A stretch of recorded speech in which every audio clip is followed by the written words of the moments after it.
Morning. Today we are going to be talking about a very sore personal subject, one that has affected everyone in this room, whether you realize it or not. Speaking specifically to elective abortion. We don't take the time to consider a lot of times all the lives that are involved in the decision to have an abortion. I personally have been involved in helping someone make a painful choice, and this was prior to my salvation, prior to my acceptance of Jesus Christ, and so as you can imagine, I did not go in what I now consider to be the right direction.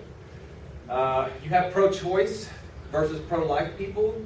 They're so polarized, and I would now more classify myself as being pro-life, but there's a lot of middle ground that these two polar opposites are missing, and that's the big part of the problem.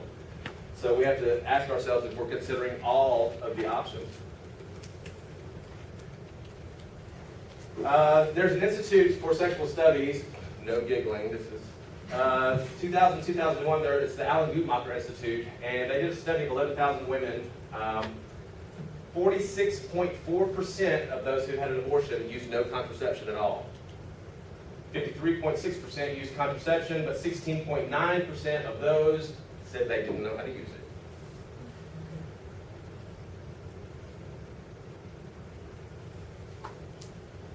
This is a 2004 study by the Guttmacher Institute where they speak to the reasons that women specifically had abortions in 2004. The yellow areas of the pie chart are those that I consider questionable, and the green, I basically believe that we can all agree on. The green is for those cases of rape or incest, where it's heart-wrenching, and you have to ask yourself that there's a big moral weight there. Some people actually have the courage and the strength of faith and enough backing in their families and in their faith communities to carry these children to term, but we can probably understand why that might be a difficult choice to make. Health risk to the mother or the child, 7%. I have a little bit of a problem with this number because when they speak of the health risk to the child, most abortions actually occur in the first trimester, and most prenatal indications of a problem with the fetus, a health problem with the fetus, don't even occur until the second trimester. So that's kind of iffy. Other non-specific, 6%, they just don't want to tell. This is my big problem. This is the area that I want to focus on, the convenience, what I call the convenience area. 85% of all abortions. 25% of these young ladies said, I'm not ready. 23% said, can't afford it. 19% said, already have enough children. 8%, which is scary because these are mothers. 8% say, I don't want to be a single parent. 7% say, I'm too immature. And 4% say, it'll interfere with my career or my education. My problem with that is that baby had nothing to do with what these couples did. So this is convenience stuff. What if our parents had said, well, it's really not a convenient time. Most babies are not planned. So did we all come at a convenient time for our parents? The consequences of convenience for the mother, and I've walked through this, so if I get weepy, please forgive me. 90% of women who have an abortion suffer severe damage to their self-esteem. 50% begin or increase alcohol or drug abuse. 60% experience suicidal thoughts. 28% actually attempt suicide. 20% suffer from full-blown post-traumatic stress disorder. And 52%, this really bugs me, 52% agree to the abortion only because of primary pressure from someone else. So these 52% of these women didn't even make the choice on their own. I like this. The answer to a crisis pregnancy is to eliminate the crisis, not the child. Planned Parenthood. This is one of my favorites. We passed by this on the way to a course that we took in real estate last night. In 2008, 2009, they did 324,000 abortions at Planned Parenthood and referred 2,400 women to adoption agencies.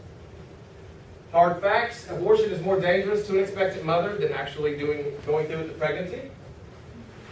From 2002 to 2008, 11.7 abortions were performed for every adoption that occurred. That means a lot of people are missing out on babies that they want. We're just not giving these women the support that they need. Planned Parenthood's own counseling record shows that for every adoption referral they made, 134 abortions were performed. Wonder what the counseling looks like in Planned Parenthood. 36 couples are waiting to adopt a child for every adoption that actually occurs, and that's in this country. So these babies are wanted. They're wanted.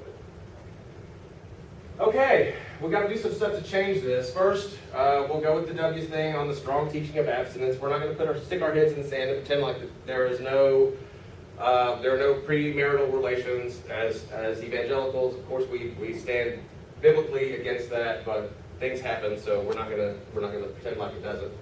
So we also have to back that up with teaching of proper birth control, the proper use of birth control. We have to attack the rhetoric of the pro-life and pro-choice people, because they're going to tell you just exactly what is going to promote their side, and this is a uniquely individual moral choice that's made by a woman, and it's not the legality of it's not going to go away in the United States. The problem that we have to look at is why it's so easy. We don't want to make it easy. We want to ease the burden, we want to ease the crisis, but we don't want to make it easy so you can just go and say, okay, I want this problem to go away, because it's going to hit the woman and the guy somewhere down the road, if he ever cared about the woman. So my view is that where we have, like in Planned Parenthood, you have abortion counselors. I believe there should be an adoption counselor by law right there alongside, so that the woman is getting the full view and not just part of the picture. And I didn't put up a statistic on this, but for every dollar that we spend on abortion in this country, guess how much we spend on adoption referral, or helping women with pregnancy, carry a pregnancy to term, and helping potential adopted parents with adoption expenses? 3 cents. 3 cents.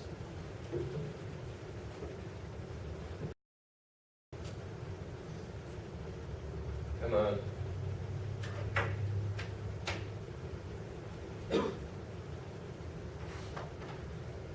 Oh, this is good.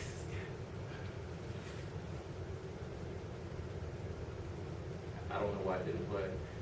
Okay, so that's the conclusion of that, but I want you guys to watch this video that I'm not going to put in the video presentation, the video recording of the speech, but I want you to see this video, so thanks a lot.